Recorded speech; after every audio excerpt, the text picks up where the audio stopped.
नमस्कार दोस्तों, आज के इस वीडियो सेशन में बीए पार्ट थर्ड के हिंदी ऑनर्स पेपर 6 के अंतर्गत 2011 में पूछे गए महत्वपूर्ण वस्तुनिष्ठ प्रश्न को आज सॉल्व करेंगे। तो आप वीडियो में शुरू से अंत तक बने रहिएगा। चलिए प्रथम क्वेश्चन से शुरू करते हैं। पहला क्वेश्चन है, कवि पंत का पूरा नाम क्या है? सुमित्रा नंदन पंत। सुमित्रा नंदन पंत। दूसरे क्वेश्चन की ओर चलिए।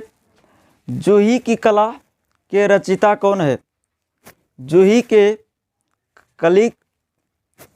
की कली के रचयिता सूर्यकांत त्रिपाठी निराला है। सूर्यकांत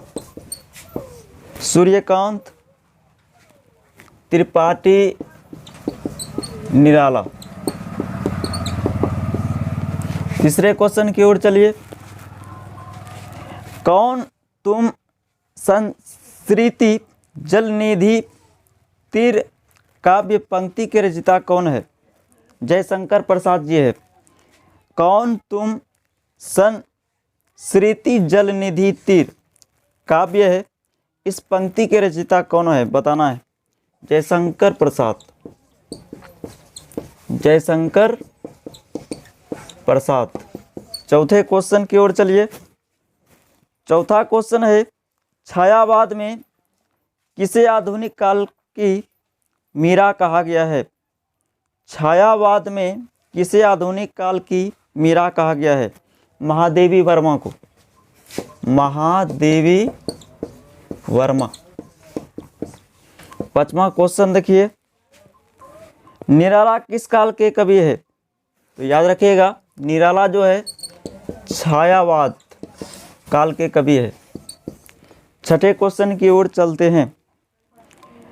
छायावादी साहित्य आंदोलन में ओज और विद्रोह के कवि के रूप में कौन जाने जाते हैं?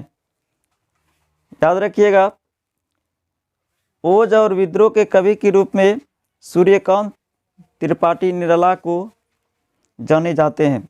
सूर्यकांत त्रिपाठी निराला। सूर्यकांत त्रिपाठी निराला।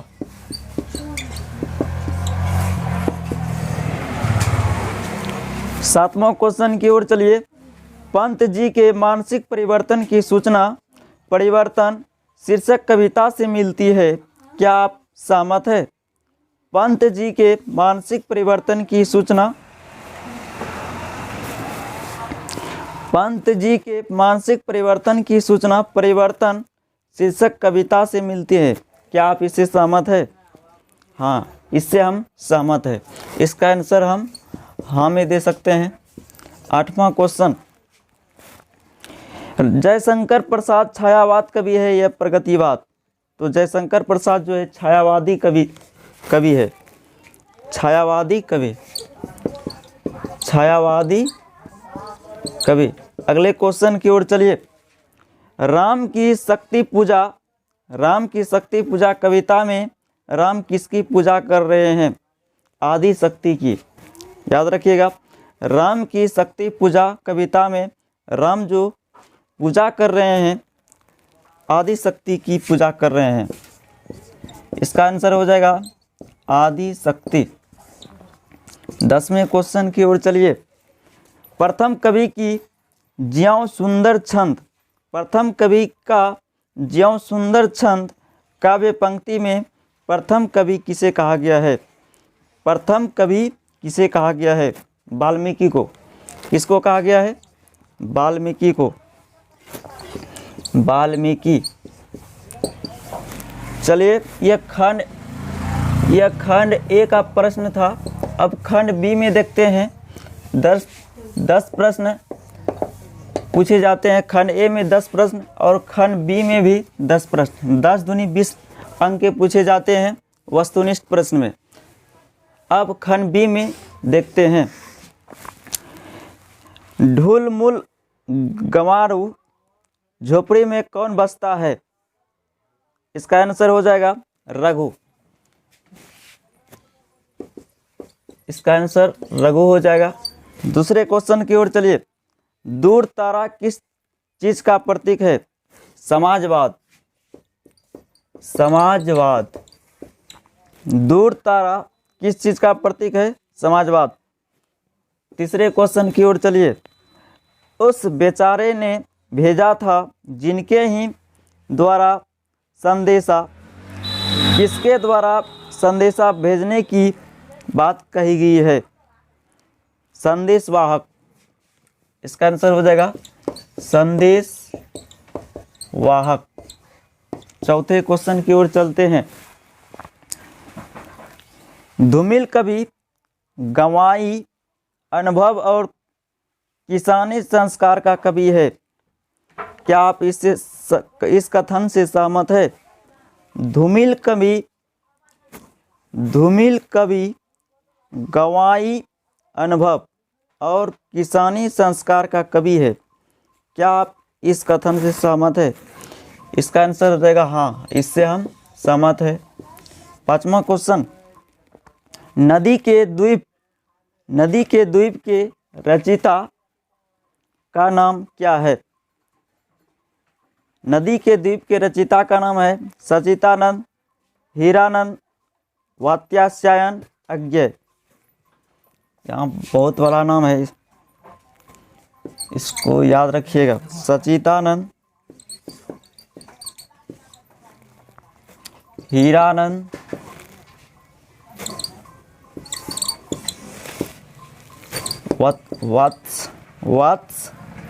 वात्स्यायन, अज्ञेय। छठे क्वेश्चन की ओर चलते हैं। कवि बच्चन का पूरा नाम क्या है? कवि बच्चन का पूरा नाम है हरिवंश राय बच्चन।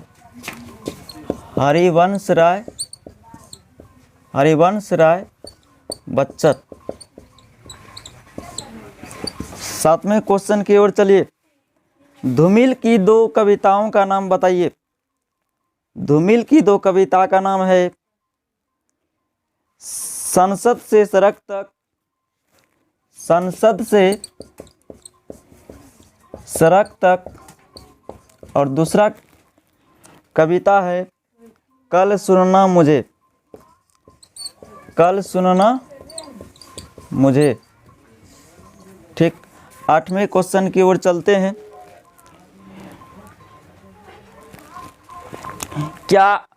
क्या हमारा देश कविता अज्ञेय की है? क्या हमारा देश कविता अज्ञेय की है? यानी कि क्वेश्चन पूछा गया है हमारा देश जो कविता है ये अज्ञेय द्वारा रचना किया गया है? नहीं, इसका आंसर हो जाएगा नहीं, अज्ञेय जी का यह कविता नहीं है। नौवां क्वेश्चन की ओर चलिए। मुक्तिबोध किस काल के कवि है? मुक्तिबोध किस काल के कवि है बताना है। तो यह आधुनिक काल के कवि है। किस काल के कवि है? आधुनिक काल, आधुनिक काल के। तो प्यारे साथियों, हमने 2011 में पूछे गए महत्वपूर्ण वस्तुनिष्ठ प्रश्न को सॉल्व करा दिए हैं। अब हम नेक्स्ट वीडियो सेशन में 2012 में पूछे गए महत्वपूर्ण वस्तुनिष्ठ लेकर आएंगे। तब तक के लिए जय हिंद, वंदे मातरम।